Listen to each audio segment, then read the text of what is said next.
The Deposit Insurance and Credit Guarantee Corporation Bill 2021 has been cleared by the Cabinet today. As you are aware, the Deposit Insurance Credit Guarantee Corporation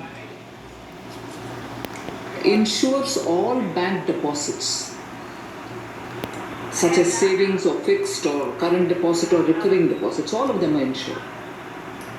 And it covers all commercial banks. So whether they are private or public sector banks, they are all normally covered. And even foreign bank branches are covered, that which is in India. Local area banks, regional rural banks, cooperative banks, small finance banks, all of them are payment banks, or normally all of them are insured.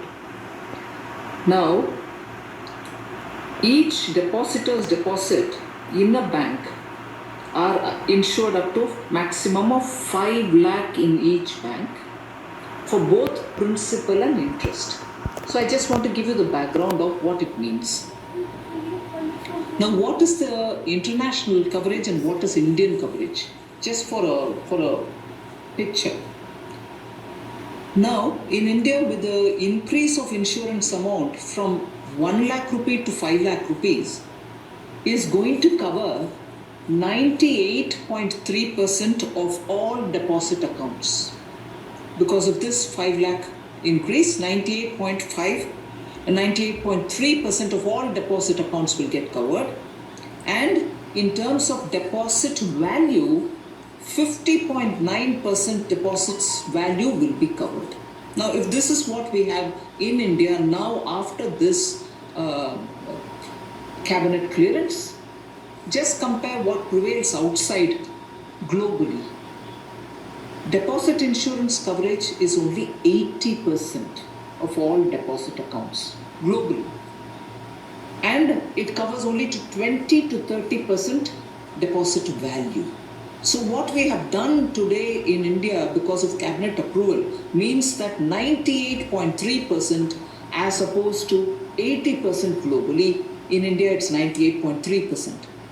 And as regards account value, we will be covering 50.9% value, while globally it is only 20 to 30% value. Now, accessing depositors' money has been an issue of also when will it be given, what conditionality prevails. Normally, at least proven history says 8 to 10 years it takes. Only after the complete liquidation do they get their money of insurance.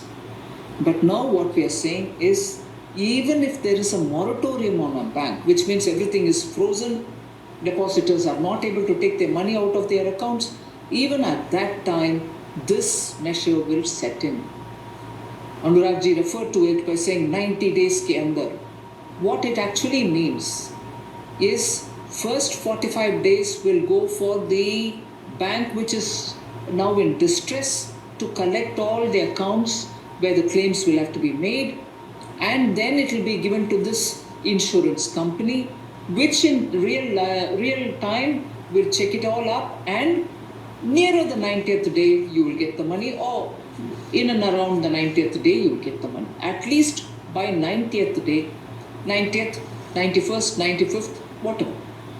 Within 90 days the process will be definitely completed, and not waiting for the eventual liquidation or not even waiting for the eventual resolution. Suppose somebody else comes and takes the bank and the bank is revived again also. But if that process takes, let's say 3 years, 4 years, we are not waiting for that. This will give relief 90 days and immediately after that. The process itself is 45 plus 45 days. Let's understand that. And then this clearance now therefore is going to give relief for all those institutions which have already come under moratorium. It's not going retrospectively completely back. But if your bank has already been declared under moratorium, you will also be covered by it. So in the future, this will be the practice. And now for those banks which are already declared under moratorium, also this will cover. Now, deposit insurance premium is normally paid by the banks themselves. The bank which has its deposits, its customers, they are the ones who pay the bank. It's not charged of customers. Here, every bank actually used to have 10 paisa premium given for 100 rupees of deposit. This is now being raised to 12 paisa. We are saying it should not be more than 15 paisa at any point in time per 100 rupees. So that is being made explicit, and we are also making sure that we will have an enabling provision in case banks feel that this has to go up, for them to go up, but within a certain prescribed limit which will be determined by the government in consultation with the RBI. So this is largely what this cabinet approval means.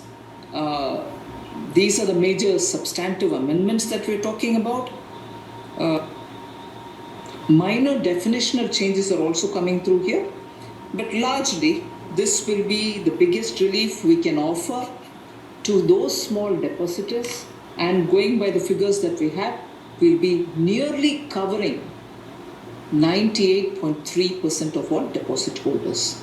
So this is what the cabinet under the Prime Minister's leadership has given approval for, and this is something which we'll certainly be taking to the Parliament even in this session.